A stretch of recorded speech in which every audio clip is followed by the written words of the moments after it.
Hello everyone, good evening. तो आज हम सब स्टार्ट करेंगे हिंदी का अर्धनारीश्वर अध्याय, जो कि अर्धनारीश्वर एक वैसा अध्याय है जहां से एक दीर्घ उत्तरीय प्रश्न, एक लघु उत्तरीय प्रश्न प्लस 3-4 ऑब्जेक्टिव वस्तुनिष्ठ प्रश्न पूछ दिया जाता है।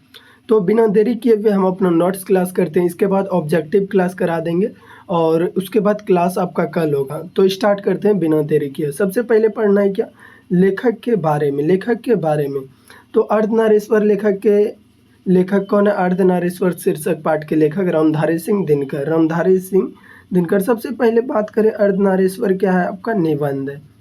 अर्धनारीश्वर क्या है? निबंध यानी ऐसे है। रामधारी सिंह दिनकर अर्धनारीश्वर के लेखक कौन है? रामधारी सिंह दिनकर। इनका जन्म कब हुआ? 23 सितंबर 1908। 23 सितंबर 1908। मृत्यु कब हुआ था? 24 अप्रैल 1974। 24 अप्रैल 1974।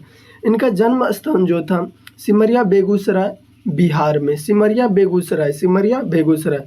इनके माता जी का नाम मनरूप देवी एवं पिताजी का नाम रवि सिंह था। रवि सिंह था।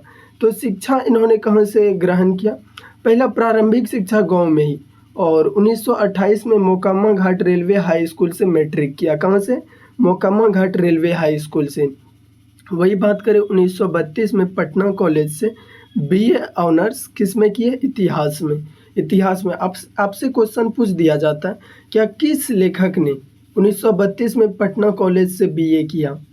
तो क्या हो जाएगा? रामधारी सिंह दिनकर। रामधारी सिंह दिनकर। तो इन्होंने कई प्रकार की कृतियां भी लिखी हैं, काव्य जैसे हो गया। जैसे प्रमुख काव्य में आपका प्रणभंग। प्रणभंग कब लिखा है? 1929 में। हुंकार कब लिखा है? 1938 में। हुंकार कब लिखा है? 1938 में। कुरुक्षेत्र किसने लिखा है? रामधारी सिंह दिनकर। कब? 1946 में। उर्वशी कब लिखा है? 1961 में। 1961 में। तो ये है इनकी कुछ प्रमुख रचनाएं जो कि एग्जाम में पूछा जाता है।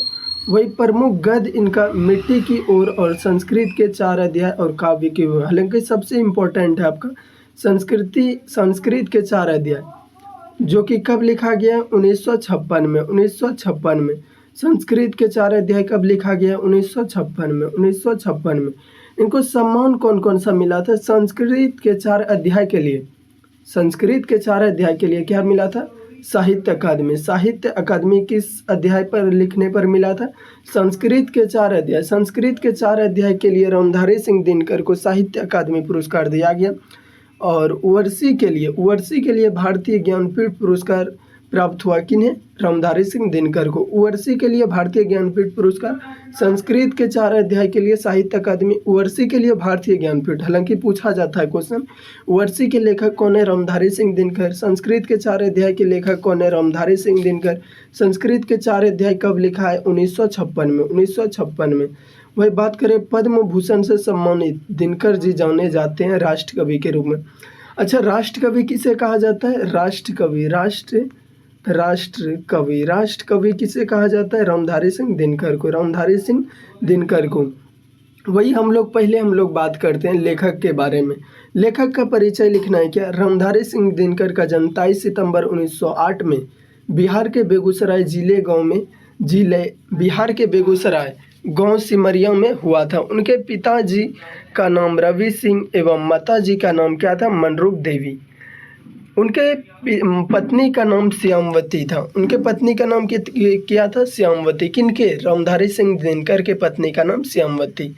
एवं 21 वर्ष की अवस्था में उनकी पहली कविता प्रणभंग प्रकाशित हुई। रामधारी सिंह दिनकर की पहली कविता किस रूप में प्रकाशित हुई? प्रणभंग। रामधारी सिंह दिनकर की पहली कविता पुस्तक का नाम क्या है आपका? प्रणभंग है। जो कब लिखा है? 1929 में। 1929 में लिखा है प्रणभंग, जो कि पहली कविता था। वही सारांश के बारे में बात करें तो यह दीर्घ उत्तरीय प्रश्न में पूछा जाता है और यह एक प्रकार का निबंध है, अर्धनारीश्वर निबंध। इस माध्यम से दिनकर जी, जो कि राष्ट्र कवि के रूप में जाने जाते हैं, बताते हैं कि नारी और नर और नारी पूर्ण रूप से समान है। उनमें एक के गुण दूसरे के दोष नहीं हो सकते।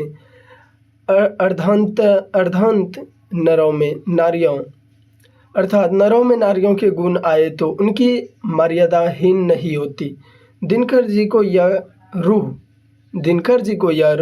कहीं देखने को नहीं मिलता, इसीलिए वे क्षुब्ध हैं।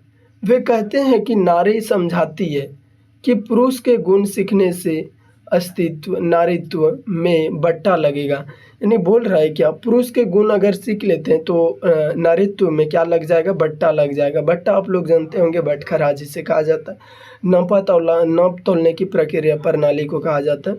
वही पुरुष समझाता है कि स्त्री की गुण सीख जाने से पुरुषत्व का नुकसान हो जाएगा। यानी स्त्री का जो भी काम है वो अगर पुरुष सीख ले तो उसका पुरुषत्व का नुकसान हो जाएगा। इसी विभाजन से दिनकर जी दुखी हैं। क्यों दुखी हैं? क्योंकि नारी समझते हैं अगर हम नर का अगर अस्तित्व जो भी वो काम कर रहे हैं उनका हम सीख ले वो काम, तो हम लोग का बट्टा लग जाएगा। और नर समझते हैं यानी पुरुष समझते हैं क्या हम लोग नारी का अगर हम लोग काम समझ लेंगे तो हम लोग का नरत्व का नुकसान हो जाएगा। वही कहता है, दिनकर जी मानते हैं कि यदि ईश्वर ने धूप और चांदनी का बंटवारा नहीं किया तो हम कौन होते हैं आपसी गुणों में बांटने वाले। दिनकर जी ये बात कहते हैं, क्या अगर हम ईश्वर ने सूरज और चांद में बंटवारा नहीं किया तो हम सब कौन है बांटने वाले। दिनकर जी नारी के पराधीनता का संक्षिप्त इतिहास बनाते हुए उसके संदर्भ में कहता है क्या कि पुरुष वर्चस्ववादी तरीके अपनाकर नारी को गुलाम बना लिया। जब से कृषि व्यवस्था का विकास हुआ और आविष्कार किया, जिसके चलते नारी घर में और पुरुष बाहर रहने लगे। कब से? जब से कृषि का विकास हुआ उस समय नारी घर में और पुरुष बाहर में रहने लगा। कब से? कृषि काल से। जब कृषि का आविष्कार हुआ उस समय से नारी घर में और पुरुष बाहर में रहने लगा। यहाँ से जिंदगी दो टुकड़ों में बट गई। नारी पराधीन होकर अपना समस्त मूल भूल गई। क्या? हाँ, हमें घर में रहना है और पुरुष को खेत। जब से कृषि का आविष्कार हुआ उस समय से। दिनकर जी मानते हैं कि नारी और नर एक द्रव की ढली दो प्रतिमाएं हैं। कौन मानते हैं? ये हालांकि क्वेश्चन पूछा जाता है। किस लेखक का कथन है? क्या नर और नारी एक ही द्रव की ढली दो प्रतिमाएं हैं? रामधारी सिंह दिनकर। किस शीर्षक पाठ से है? अर्धनारीश्वर। अंततः अर्धनारीश्वर केवल उस बात का प्रतीक नहीं है कि नर और नारी जब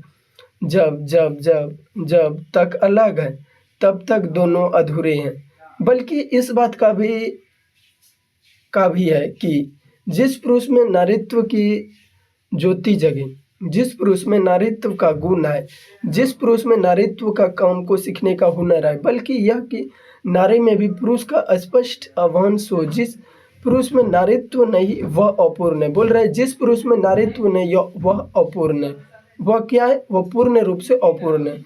अर्धनारीश्वर किसका कल्पित रूप है? शिव और पार्वती का। वही बोल रहा है अर्धनारीश्वर पूर्ण तरीके से अर्धनारीश्वर शिव और पार्वती का कल्पित रूप है। यहाँ दो क्वेश्चन आपका पूछा जाता है। क्या शिव और पार्वती का कल्पित रूप कौन है? क्या होगा आपका? अर्धनारीश्वर। पुरुष कब से बाहर रहने लगे? जब से कृषि का आविष्कार हुआ तब से पुरुष बाहर रहने लगे। नर और नारी ढली दो प्रतिमाएं हैं। यह कथन किस लेखक का है? रामधारी सिंह दिनकर, जो कि राष्ट्र कवि के रूप में जाने जाते हैं। किस शीर्षक पाठ से है? अर्धनारीश्वर। वही ऑब्जेक्टिव का वस्तुनिष्ठ प्रश्न का हम लोग बात करें तो क्या बोल रहे हैं? अर्धनारीश्वर क्या है आपका? निबंध। लेखक कौन है? रामधारी सिंह दिनकर। क्या है ये? निबंध है। वही 2 नंबर पूछ रहा है, अर्धनारीश्वर किसने लिखा है? रामधारी सिंह दिनकर। इन्हें क्या कहा जाता है? राष्ट्रीय कवि। वही बोल रहे हैं दिनकर जी का जन्म कब हुआ था? 23 सितंबर 1908। कहाँ पर हुआ था आपका? कहाँ पर? सिमरिया बेगूसराय में। दिनकर जी की मृत्यु कब हुई थी? 24 अप्रैल 1974 में। वही बात करें दिनकर जी की मृत्यु किसके घर पर दिनकर जी को दिल का दौरा पड़ा था? रामनाथ जी गोयनका के घर पर। दिनकर जी की मृत्यु विलिंगडन नर्सिंग होम में हुई थी। दिनकर जी की पहली कविता पुस्तक का नाम प्रणभंग कब लिखा है? 1929 में। प्रणभंग किसने लिखा है? रामधारी सिंह दिनकर। प्रणभंग जब प्रकाशित हुई तब दिनकर जी का उम्र क्या था? 21 वर्ष। दिनकर जब प्रणभंग जब 1929 में लिख रहे थे, तो प्रणभंग जब प्रकाशित हुई, प्रणभंग जब आविष्कार और पूरी मार्केट में फैल गए, तब उस समय दिनकर जी का जन्म क्या था? उम्र क्या था? 21 वर्ष। 21 वर्ष। दिनकर जी के माँ का नाम क्या था? मनरूप देवी। पिताजी का नाम रवि सिंह। दिनकर जी के पिताजी का नाम रवि सिंह। दिनकर जी की पत्नी का नाम क्या था? श्यामवती। श्यामवती। दिनकर जी क्यों दुखी है? नर और नारी के विभाजन से। नर और नारी के विभाजन से। अर्धनारीश्वर क्या है? शिव और पार्वती का कल्पित रूप है। शिव और पार्वती का कल्पित रूप कौन है? उल्टा के भी पूछा देता है, विपरीत दिशा में करके क्वेश्चन, उत्तर को भी क्वेश्चन बना सकता है। शिव और पार्वती किसका कल्पित रूप है? अर्धनारीश्वर। अर्धनारीश्वर के लेखक रामधारी सिंह दिनकर। नारी और नर एक ही दर्व की ढली दो प्रतिमाएं, यह कथन किस लेखक का है? राष्ट्र कवि रामधारी सिंह दिनकर। राष्ट्र कवि रामधारी सिंह दिनकर। दिनकर जी को किस अध्याय के लिए उन्हें साहित्य अकादमी मिला था? संस्कृत के 4 अध्याय। संस्कृत के 4 अध्याय के लिए उन्हें क्या मिला था? साहित्य अकादमी पुरस्कार। और उवर्सी के लिए उन्हें क्या मिला था? उवर्सी के लिए भारतीय ज्ञानपीठ पुरस्कार। भारतीय ज्ञानपीठ पुरस्कार किसके लिए मिला था? उवर्सी के लिए। उवर्सी के लिए प्रणभंग कब लिखा था? प्रणभंग कब लिखा था दिनकर जी ने? 1929 में। 1929 में। तो ये था आज का नोट्स क्लास। मिलते हैं, बोलिएगा कैसा लगा। और कुछ ऑब्जेक्टिव भी करा दिया, और ऑब्जेक्टिव हालांकि 40 से प्लस ऑब्जेक्टिव आपका जल्द ही मिल जाएगा। मिलते हैं नेक्स्ट ऑब्जेक्टिव क्लास में, तब तक के लिए धन्यवाद और आपका आज का दिन शुभ हो।